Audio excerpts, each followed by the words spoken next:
বিশ্ব সংবাদে আপনাকে স্বাগত। শুরুতেই জানাবো হাতে পাওয়া সর্বশেষ আন্তর্জাতিক সংবাদের শিরোনাম, পরে বিস্তারিত। পুরোদমে ইরান ইসরায়েল ফিলিস্তিন যুদ্ধ চলছে, জানিয়ে দিব আমাদের হাতে থাকা সর্বশেষ গুরুত্বপূর্ণ আপডেট আন্তর্জাতিক সংবাদ। ভয়াবহ গৃহযুদ্ধের দিকে এগিয়ে যাচ্ছে আমেরিকা। এবার আর আমেরিকার শেষ রক্ষা নাই, আমেরিকাকেই আমেরিকা ধ্বংস করবে। এরপর জানিয়ে দেব নেতানিয়াহুকে হিটলারের সঙ্গে তুলনা, এরদোগানের ইসরায়েলের সঙ্গে সমস্ত বাণিজ্য স্থগিত করল তুরস্ক। আরো জানিয়ে দেব ইসরায়েল বিরোধী বিক্ষোভ, এবার ফ্রান্সে শিক্ষার্থীদের উপর চড়াও পুলিশ। এদিকে যুদ্ধবিরতিতে ফিলিস্তিনিদের এক সপ্তাহের আলটিমেটাম ইসরায়েলের। জানিয়ে দেব বিশ্বের দেশে দেশে নিষেধাজ্ঞার মুখে ভারতীয় খাদ্যপণ্য, এবং জানিয়ে দেব আন্তর্জাতিক অপরাধ আদালতকে হুমকি দিচ্ছে ইসরায়েল। সর্বশেষ জানিয়ে দেব ইউক্রেন রাশিয়া সংঘাতে ঘি ঢাললেন ডেভিড ক্যামেরন, বাড়ছে ভয়ঙ্কর কিছুর সংখ্যা।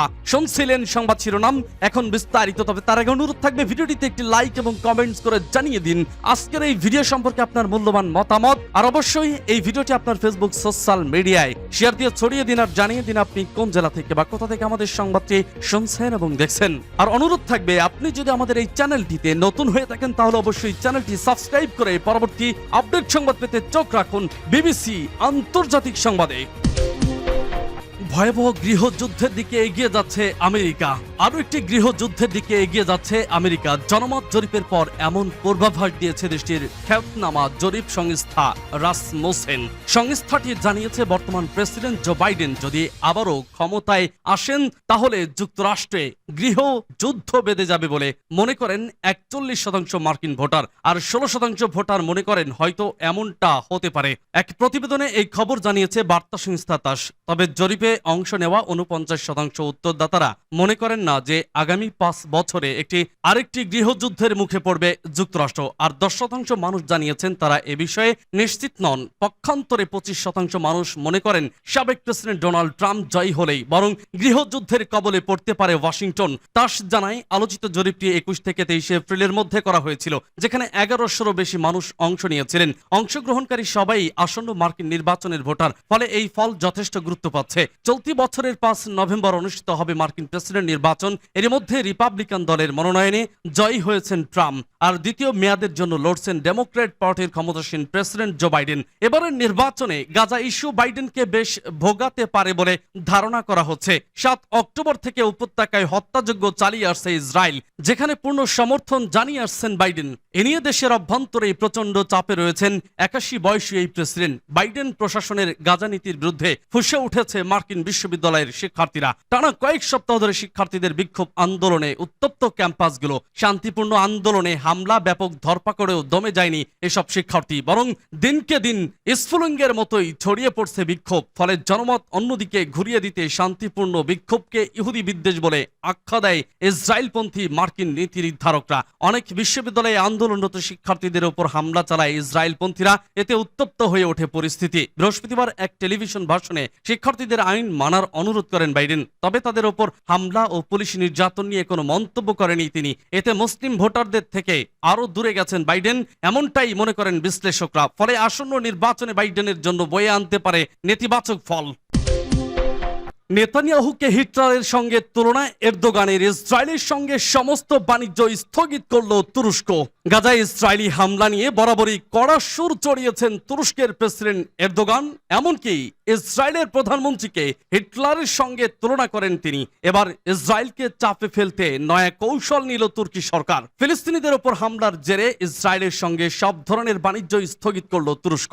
গাজায় পর্যাপ্ত ত্রাণ সরবরাহের অনুমতি না দেওয়া পর্যন্ত নিষেধাজ্ঞা বহাল থাকবে বলে স্পষ্ট জানিয়েছে তুরস্কের বাণিজ্য মন্ত্রক। প্রসঙ্গত গত বছর ইসরায়েল তুরস্ক প্রায় $7 বিলিয়ন বাণিজ্য করেছে। তবে গাজায় ইসরায়েলি গণহত্যার চালানোর কারণে তেল আবিবের সঙ্গে বাণিজ্যিক সম্পর্ক ছিন্ন করল আঙ্কারা। শুক্রবার তুরস্কের বাণিজ্য মন্ত্রণালয় বলেছে, যতক্ষণ না ইসরায়েল গাজায় পর্যাপ্ত ত্রাণ সরবরাহের অনুমতি দেয় ততক্ষণ পর্যন্ত বাণিজ্য স্থগিত বহাল থাকবে। এদিকে তুরস্কের এই সিদ্ধান্তে তীব্র সমালোচনা করেছে ইসরায়েল। তুর্কি প্রেসিডেন্টকে স্বৈরশাসকের মতো আচরণ করছেন বলে অভিযোগ করেছেন ইসরায়েলের পররাষ্ট্রমন্ত্রী ইসরায়েল কাজ। তিনি বলেন, এরদোগান তুরস্কের জনগণ ও ব্যবসায়ীদের স্বার্থকে উপেক্ষা করেছেন। তিনি আন্তর্জাতিক বাণিজ্য চুক্তিও উপেক্ষা করেছেন। ইসরায়েল বিরোধী বিক্ষোভ, এবার ফ্রান্সে শিক্ষার্থীদের ওপর চড়াও পুলিশ। যুক্তরাষ্ট্রের পর এবার ফ্রান্সের Paris institute of political studies বিশ্ববিদ্যালয়ে আন্দোলনরত শিক্ষার্থীদের ওপর চড়াও হয়েছে দেশটির পুলিশ। বিশ্ববিদ্যালয় ক্যাম্পাসের মূল ভবনের সামনে থেকে শিক্ষার্থীদের জোরপূর্বক সরিয়ে দেওয়া হয়েছে।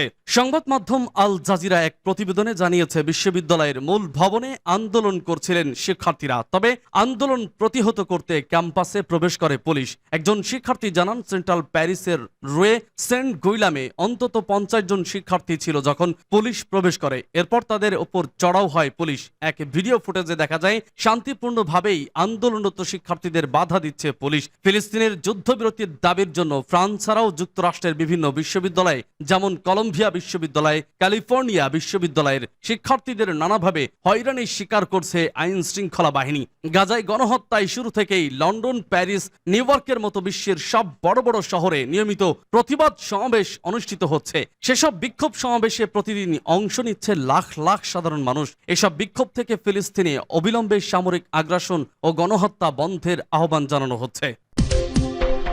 যুদ্ধবিরতিতে ফিলিস্তিনিদের এক সপ্তাহের আলটিমেটাম ইসরায়েলের। গাজায় যুদ্ধবিরতি নিয়ে আলোচনা চালিয়ে যাচ্ছে ফিলিস্তিনের স্বাধীনতাকামীদের সংগঠন হামাস ও ইসরায়েল।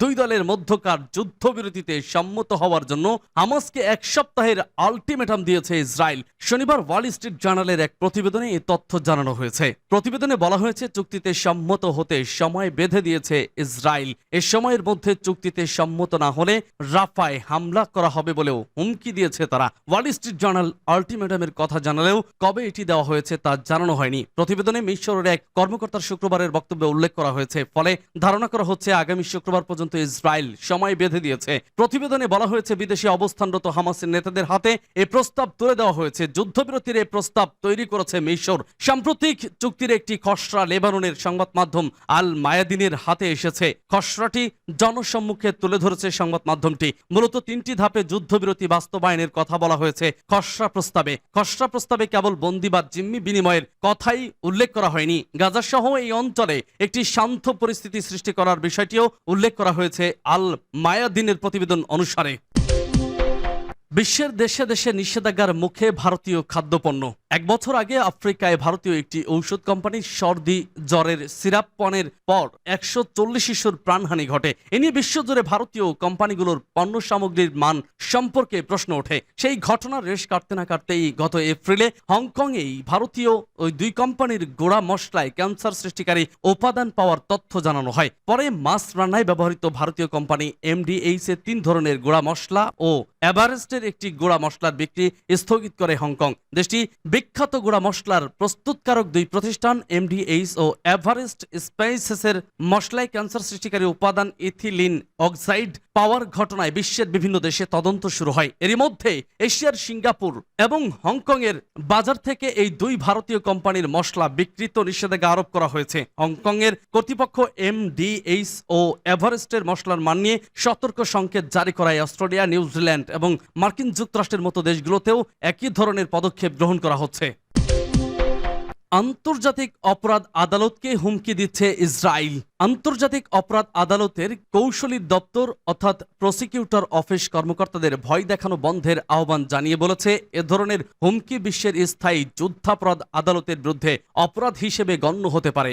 আইসিসির প্রসিকিউটর করিম খানের হেগভিত্তিক কার্যালয় শুক্রবার এক বিবৃতিতে বলেছে, কর্মকর্তাদের বাধা, ভয় দেখানো বা অন্যায়ভাবে প্রভাবিত করার সব প্রচেষ্টা অবিলম্বে বন্ধ করতে হবে। প্রসিকিউটরের বিবৃতিতে ইসরায়েলের নাম উল্লেখ নেই। সম্প্রতি ইসরায়েল ও মার্কিন কর্মকর্তারা গাজায় ইসরায়েলের যুদ্ধের জন্য গ্রেপ্তারি পরোয়ানা জারি করলে আইসিসি কে পরিণতি সম্পর্কে সতর্ক করেছে। এরপর আইসিসি এই বিবৃতি জারি করল। বিবৃতিতে আরো বলা হয়েছে, অফিস গঠনমূলকভাবে সকল অংশীজনের সাথে সম্পৃক্ত হবে যখন এই সংলাপ রোম স্ট্যাটাসের অধীন এর মাউন্ডেটের সঙ্গে সঙ্গতিপূর্ণ হবে। উল্লেখ্য, রোম স্ট্যাটাসের অধীন সংস্থা স্বাধীন এবং নিরপেক্ষভাবে কাজ করবে বলে বিধি রয়েছে।